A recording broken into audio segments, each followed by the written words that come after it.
If you take a stroll along the seaside in Havana, Cuba today, you'll find yourself among sun-drenched cobble streets, old colonial buildings, and big, bright, pastel-colored muscle cars. Lots of muscle cars. See, classic American cars have become something of a cultural icon in Cuba.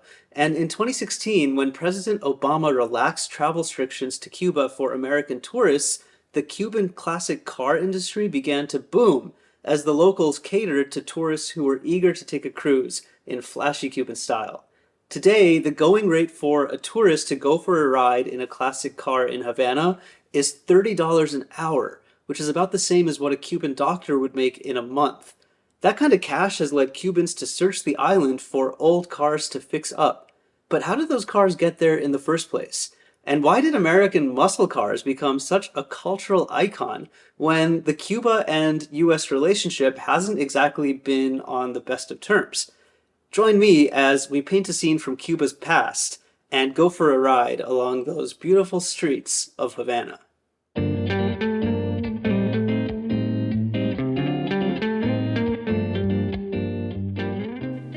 So here is my reference image, and I love this image because there's so much story behind it.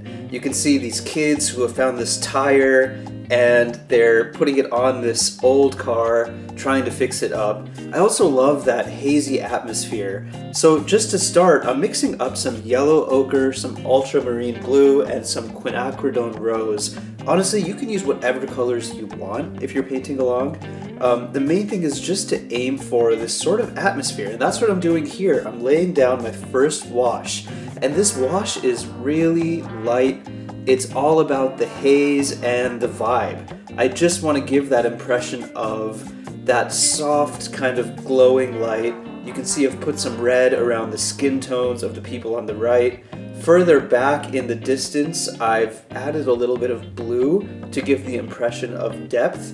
And most importantly, I'm leaving a lot of the car pretty white. So you can see here when it's just damp, I've left the car white, and that's so that the light comes through most on the car, because that's what I want people to look at. I want that to be the focus.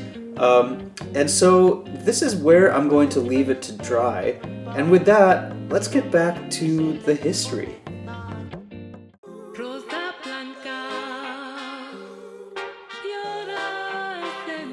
Cuba's relationship with American cars began in the early 20th century.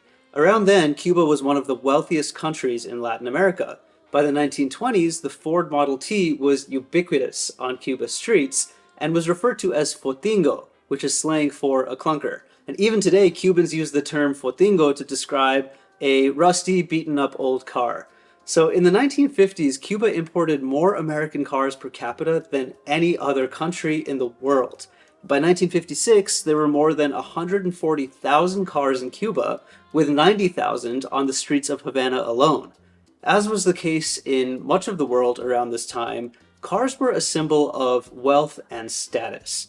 Car culture in Cuba was so vibrant that up until the US's embargo on Cuba in 1960, Cuba was used as a test track for American car manufacturers. Cars were often made available for sale in Cuba before being available for sale in the US. Companies like Ford, Chevy, Cadillac, Chrysler would ship their latest models to the US's southernmost ports, and the cargo would arrive in Havana within a few days. During the 1950s, Havana was even home to the second largest Cadillac dealership in the world, second only to the one in New York City. All of this meant that leading up to the Cuban Revolution in 1959, the streets of wealthy neighborhoods in cities all around Cuba were teeming with the bold, flashy American muscle cars like the one that we're painting. But then, everything changed. So let's take a break and go back to our painting and drop in some of these middle values before we get into the exciting part of the history. So here we are, the painting is dry, and you can see the way I tested that is you just touch a finger to it, and if it's not cool to the touch, that means it's dry. If it's cool to the touch, there's a little bit of dampness still. So to start, I'm just dropping in some of that blue on the car, and I'm being really loose about it because I want to get that effect that you see in the reference image where you have the color of the car shining through, but those white spots to suggest the reflection of the sky. So I'm putting a lot more blue in here, probably too much. Oh, that's terrifying. And then I'm going to try to wipe it out. Oh my god, look at all that blue. It's really scary when you have a light wash and you start to put darker color in, because the dark feels like really dark. But you let it dry, and there you go. Look at that. The blue kind of comes through. I feel like I have some of the shadow in the front right of the car. And I'm going to let that dry and just move straight into the people. Trying to be bold, trying to use as little strokes as possible. Probably kind of failing at that, but I'm putting a huge block of that skin tone around this person's legs, and then I'm putting the same block on his back.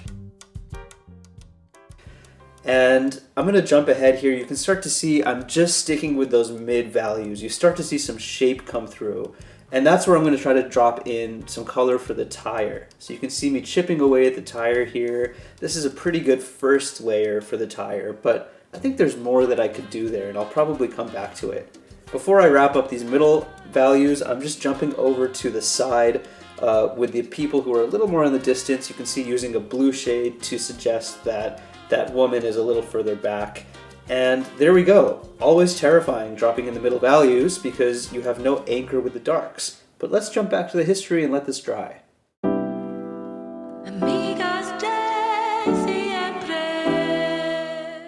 1959 marked the climax of the Cuban Revolution.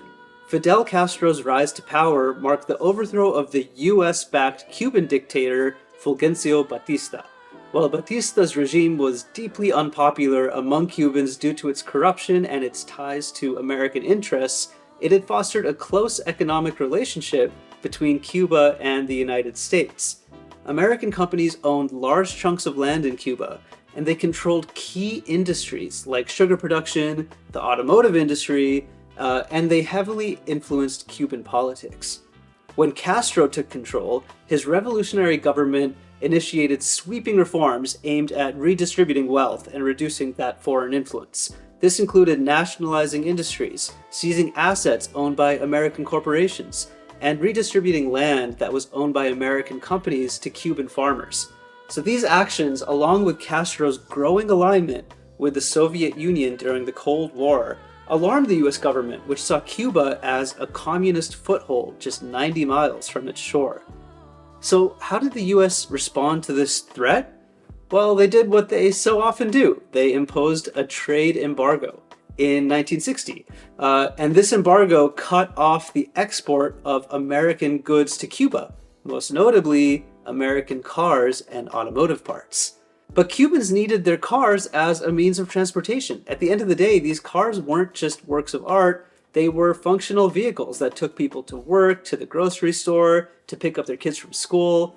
And so everyday people found themselves becoming makeshift mechanics to find innovative ways to keep their cars running.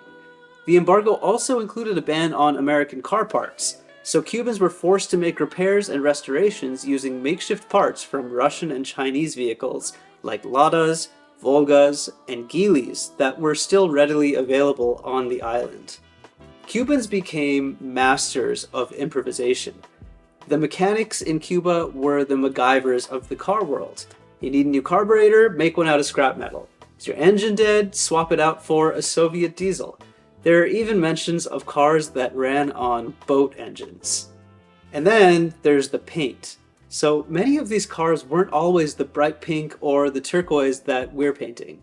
The vibrant colors that we associate with Cuban cars today were often a product of necessity.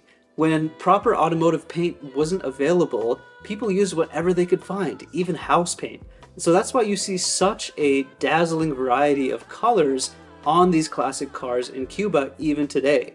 And what strikes me is how these cars bridge the gap between two very different worlds. The world we live in today and a world when the US and Cuba were closely connected. So let's go back to our painting and drop in some of those dark values to finish this off. So I'm back with our dried middle values, and I've put in a few more darks. You can see the dark on the grille of the hood, the shadow underneath the car, which gives it form.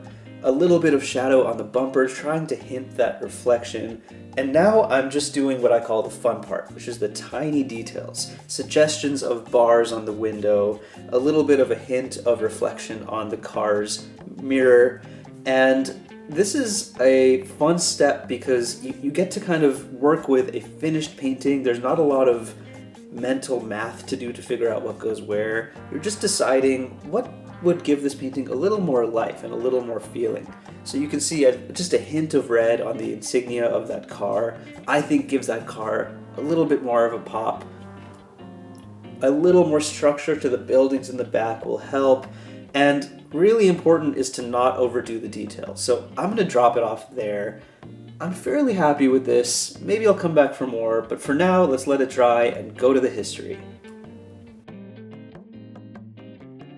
So this embargo was intended to isolate Castro's government economically and politically with the hopes of forcing a regime change. Instead, it cemented Cuba's dependence on the Soviet Union, and it created a rift that has lasted for decades, even today. So where does Cuba's car culture stand now? Well, economic restrictions around importing cars have eased. So according to the US-Cuba Trade Economic Council, $35 million worth of cars were imported from the United States into Cuba in the first half of 2024. And that's 3 times more than in all of 2023. So it'll be interesting to see how that impacts the Americans' image of these classic cars in Cuba. Maybe these cars will become an icon of the past, and maybe we'll start to see them drop off the streets, just like they did in the US many years ago. Anyways, here is the finished painting, and I don't hate it. I'm not opposed to it. It's not horrible. With any painting that I do, the more I look at it, the more I see things that I don't like about it. You know, like this main guy here, his back leg is like weirdly gray, and it kind of looks like dead, but it's just supposed to look like it's in the shadow. So I probably could have done a little better there. Tires are really difficult to paint. And so I think I struggled with this tire. But one thing I really like to end on a positive note is I love the effect of depth that this painting has. And one thing I've learned is that watercolor in general has a really good way of depicting depth. I think because it's a translucent medium. And so as you go further back, you use less of the paint and more light comes through. And that's kind of like an artistic version of what happens in real life. As things get further away, there's more distance, there's more haze, there's more light between you and those objects, and it kind of all fades away.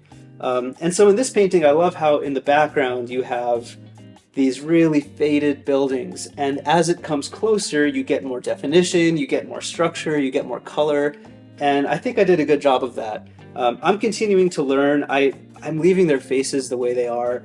Maybe one day I'll come back and paint them, but I'm afraid of painting faces because I've ruined so many paintings trying to put faces on people.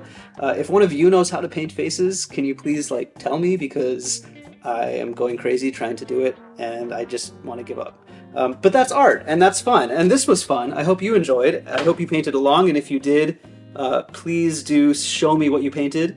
And if you didn't, I hope you enjoyed the history lesson, and hopefully you got a chance to kick back and relax for a few minutes. So thanks for joining me on Painting the Past. If you like this video, please like and subscribe to this channel. It would mean a lot, and I will see you next time on Painting the Past.